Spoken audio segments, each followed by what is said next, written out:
in this league's history. This league's been around for 25 plus years, and this is a moment we have to capitalize on. At first glance, it looked like total domination. Team USA didn't just win, they obliterated their opponent. A 55-point blowout. The kind of scoreline that screams perfection, control, and superiority. The kind of game you glance at once and think, nothing to analyze here. But that assumption would be a mistake.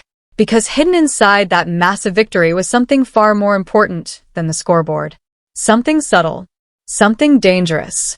Something that only a few people in the arena truly understood in real time. And at the center of it all was Caitlin Clark. This wasn't just a game. This was a warning. What unfolded didn't feel like one basketball game. It felt like two completely different realities stitched together. On one side, you had the version everyone saw. The dominant Team USA, overwhelming their opponent with talent, speed, and depth. A machine operating at full power. But underneath that, there was another game happening. A quieter one. A more revealing one. A game that exposed something number 55-point win should ever expose. A crack. The opening moments were off. Not bad enough to panic. Not sloppy enough to lose control. But just enough to raise eyebrows if you were paying close attention. Passes were late. Spacing felt awkward. The rhythm wasn't there. For a team this talented, facing an opponent already struggling in the tournament, that kind of start doesn't just happen randomly. It tells you something. And the teams waiting later in the competition, they're going to notice. Because elite teams don't just watch highlights. They study imperfections. Then came the shift. The second phase of the game looked exactly how everyone expected. Crisp ball movement. Clean execution. Defensive intensity. Transition basketball at its finest. For a stretch, Team USA looked untouchable. This was the version that wins gold medals. The version that breaks opponents mentally before halftime. And just when it felt like everything had settled into place, something strange happened. The game unraveled again. Not in a chaotic, out-of-control way, but in a controlled, almost intentional disruption. Lineups changed. Roles shifted. Players found themselves in unfamiliar positions. It was experimentation. The kind you only run when you know the game is already won. Because this wasn't just about winning anymore. This was a live laboratory. Coaches were testing combinations, testing chemistry, testing limits. And for the most part, it worked well enough. Until one specific experiment didn't. Not slightly ineffective. Not needs improvement. It failed. Completely. And that failure became the most important moment of the entire game. Here's where everything changes. For most of the game, Caitlin Clark wasn't playing her natural role. She wasn't controlling the offense. She wasn't dictating tempo. She wasn't making the decisions that define her greatness. Instead, she was moved off the ball, placed in a role that, on paper, sounds dangerous.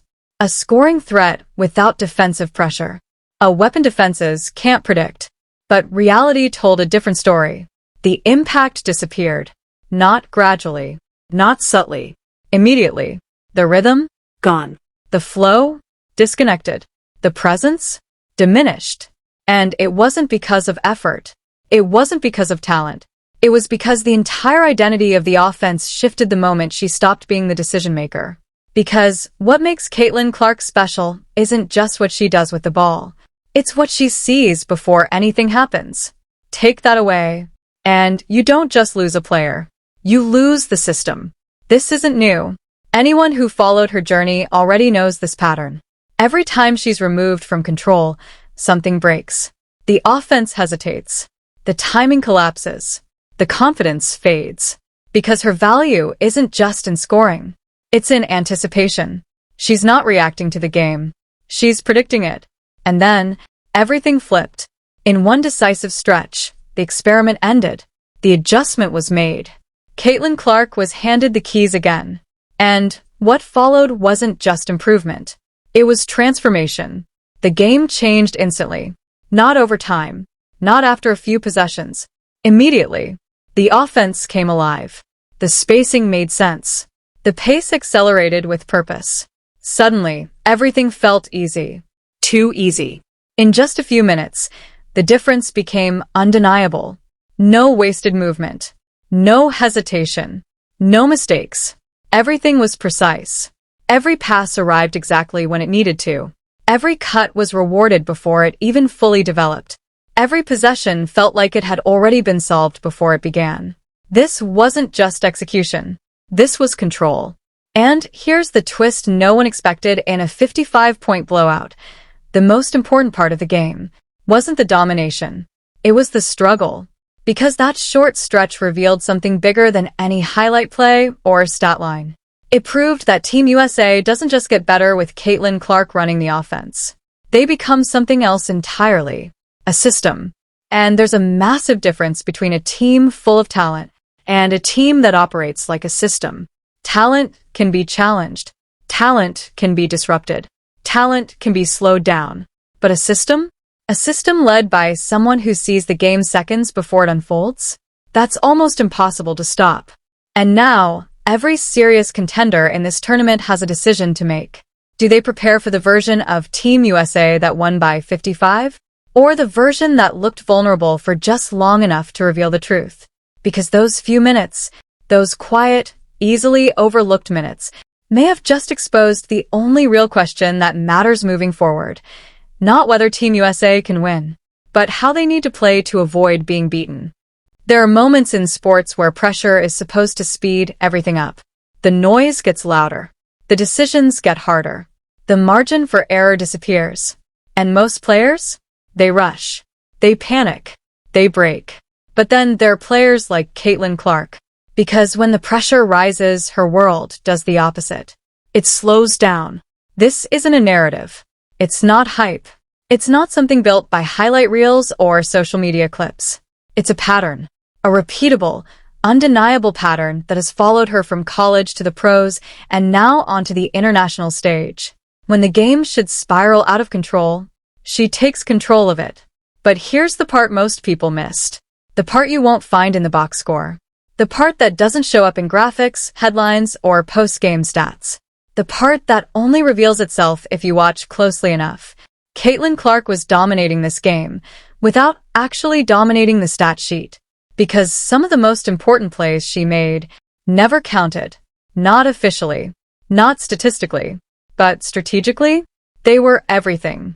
There's a concept in basketball borrowed from hockey. It's called the hockey assist. The pass that leads to the pass that leads to the basket. And to the average viewer, it looks like nothing. Just another swing of the ball. Just another routine sequence. But to coaches, to analysts, to people who understand the game at its deepest level, those plays are gold. Because they require something rare. The ability to see not just one move ahead, but two, sometimes three. All while a defense is actively trying to erase every option.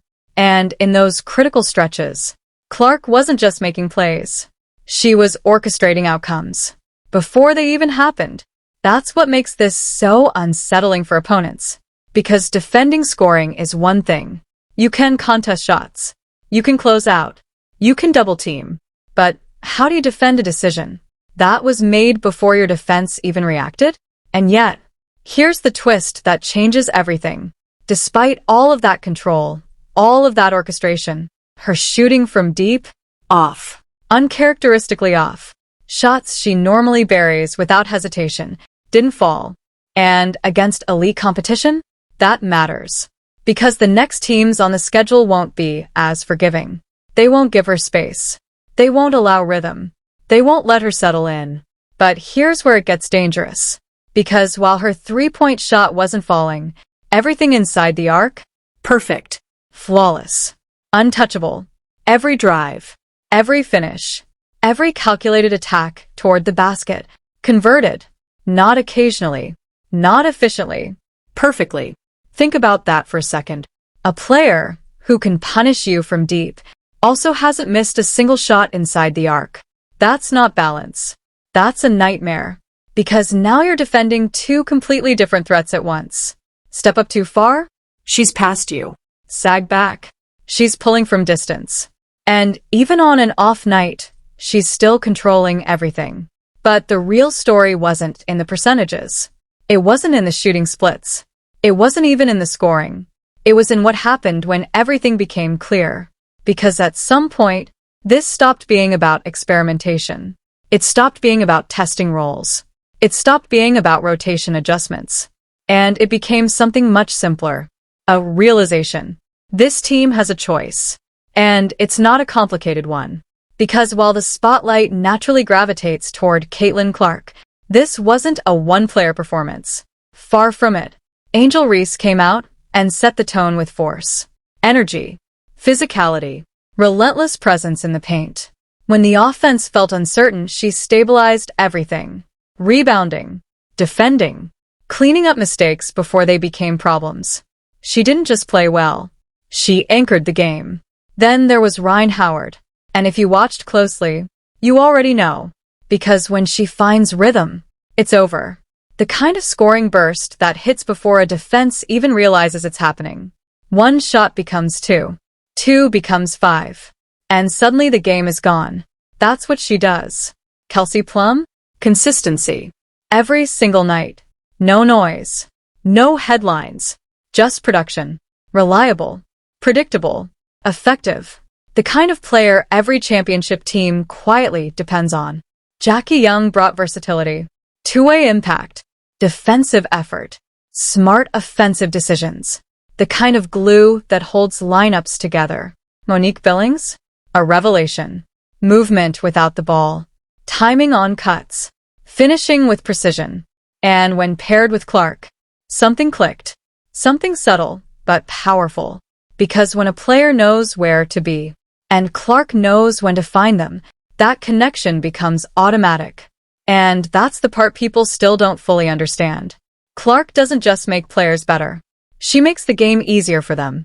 Defensively, Team USA was exactly what you'd expect. Disruptive. Aggressive. Overwhelming. Forcing turnovers. Breaking rhythm. Never allowing the opponent to settle. Even when the offense stalled, the defense never let the game slip. But now, zoom out. Because this is where the Real story begins. Across the entire tournament, one name keeps showing up. Again, and again, and again. Caitlin Clark. Points per game? At the top. Assists? Leading. Efficiency? Right there. True shooting percentage? Elite. And not just good for a guard. We're talking historically efficient levels. And yet, there's still criticism. Turnovers. Risk-taking. Aggressive passing. The same narrative that's followed her everywhere. But here's the truth behind those numbers. The part that gets ignored. Not every perfect pass becomes an assist.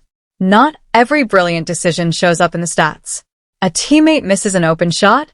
That disappears. A pass that creates the entire sequence, but isn't the final one? Gone. A hockey assist that breaks the defense completely? Invisible. But on film, it's all there. Every read. Every decision. Every moment where the defense was already beaten. Before the play officially counted.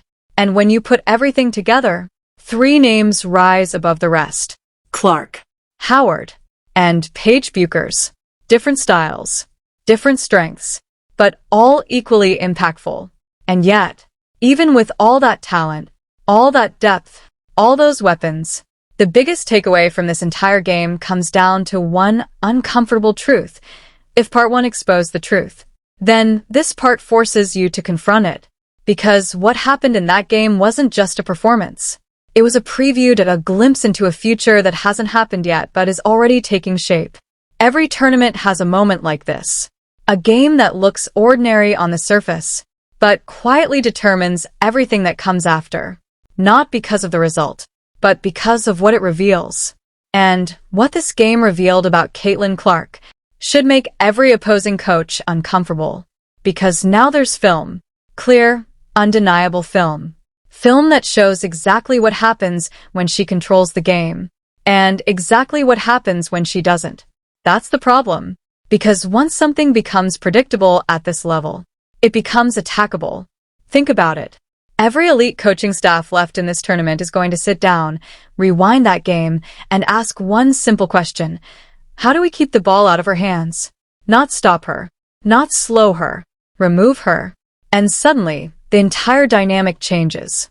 Because if you force her off the ball, you're not just defending a player. You're dismantling a system. But here's the twist most people don't see coming. That strategy? It might work. At least for a while. Because we've already seen it. In those earlier stretches. Moments where the offense lost its identity. Moments where everything felt slightly disconnected. Moments where talent alone had to carry the weight. And against weaker teams? That's enough. More than enough. But against elite competition? Talent doesn't separate you. Execution does. Identity does. Clarity does. And that's where the real danger begins. Because there's a version of Team USA that overwhelms you with depth, athleticism, and scoring. A version that can beat almost anyone just by being better. But there's another version. A more dangerous version. A version that doesn't just beat you. It controls you. A version where every possession feels predetermined. Where every defensive adjustment is already anticipated. Where every weakness is exposed before you even realize it exists. That version only appears when Caitlin Clark is fully in command. And now, every opponent knows it. So the battle ahead isn't just physical. It's psychological. It's strategic. It's a chess match disguised as a basketball game. Because the goal won't be to outplay Team USA. That's too difficult. The goal will be to confuse them, disrupt their structure, force them into decisions they haven't fully committed to. Force hesitation. Because hesitation is the only thing that can break a team this talented. And if there's even a moment, a single moment, where the offense isn't sure who's in control, that's where elite teams strike. But here's where everything flips again. Because there's another layer to this story. Another development that makes this even more dangerous. Caitlin Clark is still adjusting. Still learning. Still evolving within this system. Let that sink in. What you just watched wasn't the finished product. It wasn't the peak. It wasn't even close. This is a player who is still figuring out timing with new teammates. Still building chemistry. Still understanding how to balance scoring and facilitation at the international level. And she's already producing at this level. Already controlling games in short bursts. Already forcing entire defensive schemes to adjust around her presence. So what happens when everything clicks? What happens when the timing is perfect? When the reads become automatic? When every teammate instinctively knows where to be before she even looks? That's when it becomes unfair. Because at that point, you're not playing against individuals anymore. You're playing against a system that thinks faster than you do. And history tells us something important about players like this. They don't plateau. They escalate. We've seen it before. From her college dominance, to her transition into the professional game, to now stepping onto the international stage. Every time the level rises, she adapts. And then she takes over. But here's the part that should concern everyone else. She doesn't just elevate herself. She elevates everything around her. Role players become threats. Shooters find rhythm. Bigs get easier looks. Spacing improves. Decisions simplify. The game becomes clearer. And that clarity? It's lethal. Because confusion creates mistakes. But clarity creates dominance. So now the question isn't just about Team USA. It's about timing. Are they realizing this soon enough? Because tournaments don't wait. There's no pause button. No second chances once the stakes rise. And eventually, there will be a game where the score isn't a blowout. A game where every possession matters. A game where experimentation disappears. And identity is all that remains. That's the game that defines everything. And when that moment arrives, there won't be time to figure it out. The answer will already have to be decided. So, here's the final twist. This entire game, this easy win, this comfortable performance, was never about domination. It was about discovery. Discovery of a weakness. Discovery of a solution. Discovery of a truth that cannot be ignored anymore. And now that truth is out there, on film, for everyone to see, which means the next phase of this story isn't about proving it. It's about trusting it. Because if Team USA leans into what they've learned, they become unstoppable. But if they hesitate, if they second guess, if they drift away from what the game already showed them, then this tournament won't be remembered for dominance. It'll be remembered for the moment they had the answer and didn't use it. And at the center of that moment will be one question that decides everything. What happens when Caitlin Clark is either fully unleashed or quietly taken out of control? The next game won't just give us highlights. It'll give us the answer. There's a moment coming in this tournament that no one can avoid. It won't look like this game. It won't feel comfortable. There won't be a 20-point cushion, let alone 50. The crowd will be louder, the possession slower, the margin thinner. Every mistake will echo a little longer. Every decision will carry weight. And in that moment, all the experimentation, all the rotations, all the what-if scenarios will disappear. What remains will be identity. And that's where everything becomes real. Because up to this point, Team USA has had the luxury of choice. They've been able to explore lineups, test roles, and stretch boundaries without consequences. They've been able to win while still searching. But the deeper this tournament goes, the more dangerous that becomes. Because at the highest level, uncertainty isn't a minor flaw, it's an opening. And elite teams don't miss openings. They hunt them. What makes this situation so fascinating is that the answer isn't hidden. It's not buried in complex analytics or locked inside some advanced tactical framework. It's already been revealed, clearly and repeatedly, in moments that anyone paying attention could see. When Caitlin Clark is fully in control, the game transforms. Not slightly, completely. The offense doesn't just function. It flows. It breathes. It anticipates. Movements connect. Cuts arrive on time. Shots feel inevitable instead of forced. There's a rhythm that can't be replicated artificially because it doesn't come from structure alone. It comes from vision. And that vision changes everything. But here's where the tension lies. Because committing to that identity means making a decision. A real one. Not a situational adjustment. Not a temporary shift. A commitment. It means accepting that the team is at its most dangerous when the system runs through her. It means trusting that her instincts, her pace, her reads, no matter how unconventional they may look at times, are not just part of the offense, they are the offense. And that's not always an easy decision to make. Because this roster is filled with elite talent. Proven players. Stars who can take over games in their own right. Players who don't just contribute, they dominate in their own ways. Balancing that level of talent while fully empowering one central engine requires clarity.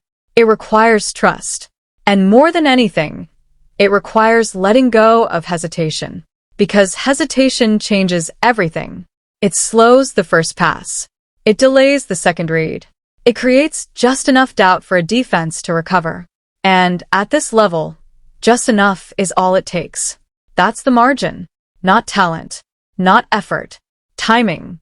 And timing is exactly what separates good teams from unstoppable ones. A good team reacts.